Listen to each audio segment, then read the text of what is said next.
Last weekend, West Ham finally turned up for a game. Chelsea been playing a good game all season. We're going to try and talk a good game. I'm joined by Charlie and Tom. Tom, what's your thoughts on our opponents, Chelsea? Interesting team. Obviously, they've got a new manager this season in Sarri. Played a nice style of football over with Napoli. I did a little bit of small research before he started. I know he liked to play a 4-3-3 over at Napoli. He had some very attack-quickened players, similar to what he has at Chelsea. With Hazard and Willian, and looks potentially to prefer Giroud over Morata. So they've got a fantastic squad still. They spent a lot of money on their keeper to replace Courtois, and it's clicked so far for them this season. They needed a change of style from the dampening mood, I guess you could say, that Conte brought on the team for last season. So whatever changes he's made over at Chelsea this season has worked, and the players are starting to buy into it. Hazard's been in fantastic form. He scored a hat-trick last week, so this is probably the worst time, I guess you could say, to play the Chelsea side. Charlie, what about your thoughts? What's your thoughts on the blue side? I'm shocked about how fast they've managed to transition from Conte, who was very much one type of manager, to Sarri, who is almost the exact opposite of that. I'm shocked at how quickly that's happened. When they hired him, I was excited knowing the sort of brand of football he played, and the sort of rise in the career he's had has always really interested me as a person, like going from nothing to everything, basically. And so I always thought it was going to be interesting, but I never thought it would happen quickly. I did think it was going to take time. But as Tom said, they seem to have settled really quickly. You can get at them defensively, but they are very, very good going forward, which is sort of what Chelsea fans would have wanted after the last couple of seasons. I have to agree with Charlie. It doesn't look like it's Sarri's first season at Chelsea. If you were to look at the start of the first few games, you wouldn't think he's only just come. Whereas if you look at our team, West Ham, you can tell it's Pellegrini's first season here. We're not really used to playing, but over there, they've got it down. I'm surprised at what he did with Conte as well. He's come in and taken one of the best defensive midfielders in Europe and changed his role a little bit, and it's working. It's working for him, and it's working for Chelsea as well. But one player standing out head and shoulders for probably all three of us here and people watch football. Tom, are we away to come up with Hazard, who's probably one of the best players in Europe right now? Yeah, it's difficult, isn't it? Because it's not exactly a position that we would say sure of recently, right back. So it's going to be a tough test for whoever plays there on Sunday. He's in banging form this season. He was brilliant at times at the World Cup, and he's carried that form straight over into the Premier League this season. So it's, brilliant, I guess, for Chelsea fans after a down year the other year, to have him on form. And there's every reason as to why he's linked with Real Madrid. It's, can he almost go to that next level that I think people have expected him to get to? Now he's sort of getting on a little bit. So, well, not getting on a little bit, but, he's getting older. So, hopefully for Chelsea fans, he does take that step. But unfortunately for us, it's probably going to be, a difficult task on Sunday to shut him down and keep him quiet. Charlie, what's a good season for Chelsea? And has it changed at the start of the season, your expectation? Because I think maybe at the start of the season, a lot of people just said top four. But now, given the start they've had, are you thinking they should maybe be aiming for a bit more than that? Anything under top four is a failure for them, both because of the size of the club, the way they've started, and they've spent a significant amount of money, although only on a relatively small amount of players. It's still a big amount of money. So anything under top four would be a failure. But as you say, like, they've started so strongly that if they didn't carry this on for like a significant period and be challenging at the end of the year, that it would be incredibly disappointing if you're a Chelsea fan to not do that, seeing as this is sort of, I assume, what they might want. Someone who comes in and plays attacking football and still manages to like win games, albeit not convincingly every single time, but at least they're still doing it. And that's the sort of thing that will keep them and stand them in good stead towards the end of the year, being able to get these wins without significantly changing their style, even when they struggle. That's always the sign of a good team. Everyone says, if you're struggling, you win, you're good. And so if they don't at least challenge for the title, I suspect Chelsea fans would be very disappointed by the end of the year. Charlie, we spoke about Hazard. Is there anyone else that stood out for you so far this season, Charlie? He's the obvious one. Giroud, I think, just continues to prove everyone wrong. That guy is just, he's a fantastic striker. Like 2 seasons ago, whenever it was, when we were linked with him, and there were people going, "Oh, I wouldn't take Giroud." Are you mad? Like, I was saying it at the time, are you mad? But he's continued to prove that he is just an utterly brilliant striker. There are very few who are as good as him at doing what he does, and he brings a different dimension to that team that allows someone like Hazard to play that well. I think without him, you could argue Hazard might not shine as brightly as he does. And then also you look at that midfield. I mean, they've got midfielders for days in there.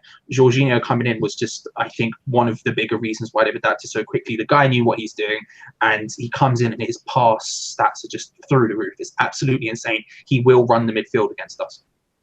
One advantage West Ham do have, though, is Chelsea had their flight back from Greece delayed due to the weather over there. So fingers crossed that helps us. But the form, however, does not. Speaking of delays and flights and other means of transport, if you want to join us on the boats on Sunday, you can pop along. You can get the tickets in the description below. The link is there. Click us. Come and join us for a beer and a burger before or after the match on Sunday. Now, before I ask these two boys and just ask a simple question, do you change your winning 11? Let's mix it up a bit. Tom, right back. We've just spoke about Hazard. We've now spoke about our right backs.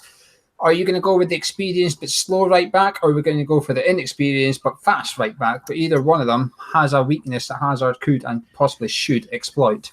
Yeah, it's a difficult one because obviously you don't want to change the winning team, but so far we've sort of seen in and out swap every other game between the two of them. So one of my biggest worries, I think, down that left hand side is, Charlie alluded to having Giroud as an issue. I think it's Marcus Alonso when he's working in tandem with Hazard. The two of them are the cohesion between the two of them. They bomb on from each other. Hazard, the overlaps from Alonso, and I just think having that extra pace in there from Fredericks might suit us better for this game. And that's not to say Zabaleta played badly against Everton, but I just think, realistically, whoever you put in there is going to struggle on Sunday. But I would opt for probably the faster pace with Fredericks. Charlie, on the last preview, we decided that we found our centre-back pairing we should stick with. Have we now also found the midfield trio of Noble, Obiang and Rice that we should be sticking with for the foreseeable future at least? For the foreseeable future, especially in tougher games, I think it is imperative to have that midfield. We've had such a dysfunctional midfield for such a long time that it was always nice just to see people working together and in tandem and passing the ball and actually completing those passes. It's quite nice. And so I think it should be, I think we should keep them for at least a little bit. Jack Wilshere's obviously out injured, and Lanzini's not there to come in. So I think changing it would probably be a bad idea. Rice showed himself to be, I think, an excellent DM as well in that game, which was very important. It will be very important for this game. So for me, those three for certain for this game. Charlie, assuming Arnautovic is fit, something Pellegrini wasn't really willing to commit to, assuming he is fit though, would you make any changes for Sunday, or would you stick with what worked at Goodison Park? It worries me about this consistent injury thing that Arnautovic has. Every single game seems to be, is he fit, is he not fit? And I'm getting slightly concerned that he is to Pellegrini what Andy Carroll was to Allardyce, in that the second he's fit, he just gets lobbed in and we just hope for the best. But we need him. He's so much better than everyone else we have in that position, despite it not being his natural position. And I think that if we were to make changes, it would be a mistake, in my opinion. What about yourself, Tom? You hinted you wouldn't mind seeing Fredericks, but bar that, would it be as you were? Yeah, it would be as you were.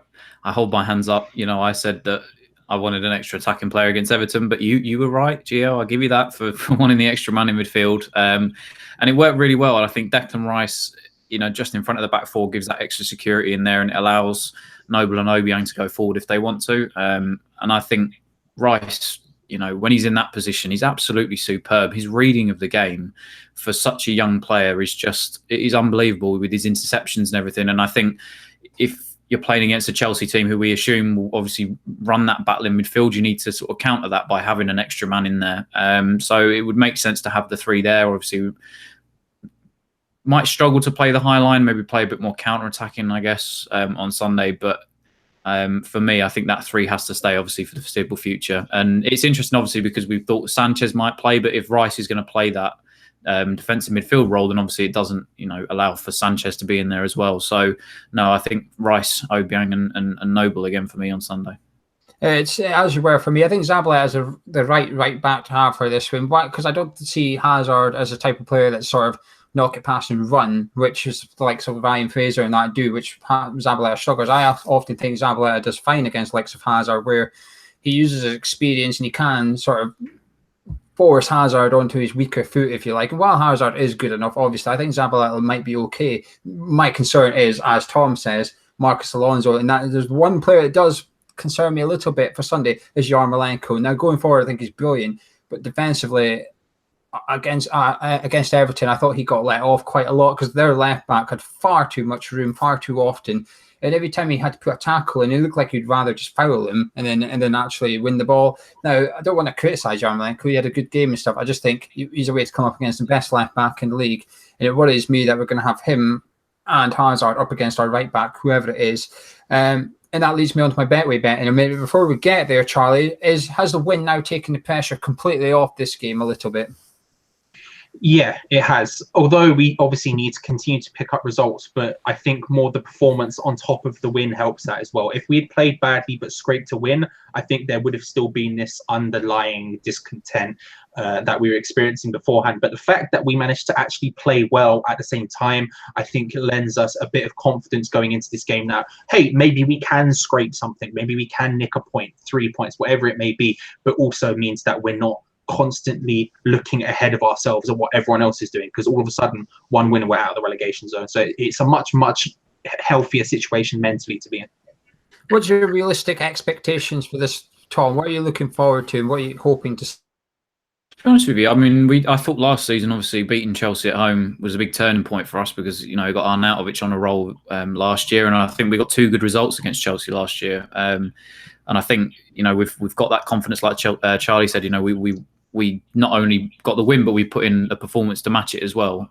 So, I mean, I think realistically, I want to say we have a chance because I honestly do think this season we do have a chance. I know that they've won, 5 games on the bounce, they're undefeated, whatever, and they've played really well. But I think on our day, I do think that we're potentially good enough to match up against these sides, and I don't think that's too much to ask for. I think we have the manager, we have the potential, tactician, to counter these sorts of things. And Chelsea are a class outfit, don't get me wrong. But I think the confidence will be high this week. I think the players, they finally believed in that system of Pellegrini, and it finally showed on against Everton. So, I mean, I'm expecting a tough game. I think there will be goals, but I think had we lost to Everton at the weekend, I thought maybe we'd probably be in for a hiding this weekend. But there's just signs there that, especially having Yarmolenko play in the way he played at the weekend, that things are starting to click. And I think that for the first time this season at home, we might see a good bit of confidence from the fans and